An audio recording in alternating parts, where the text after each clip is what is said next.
Saudi Darul हुकूमत रियाज में पहला शराब खाना खोल दिया गया। सऊदी अरब ने दारुल हुकूमत रियाज में सफारती क्वार्टर्स में पहली बार शराब खाना खोल दिया।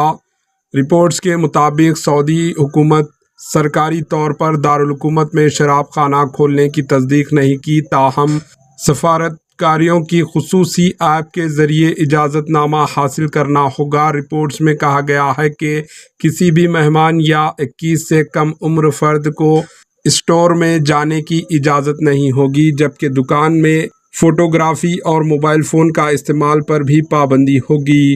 क़ब्ल-ए-ज़ीं रवां साल के आगाज़ में खबर सामने आई थी कि सऊदी हुकूमत ने तारीख़ में पहली बार मुल्क में शराब खाना खोलने की तैयारियां शुरू कर दी हैं।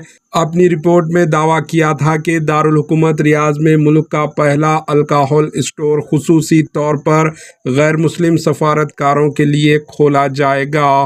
Bureau report, AHN news. AHN news को लाइक करें, शेयर करें और सब्सक्राइब करना ना भूलें।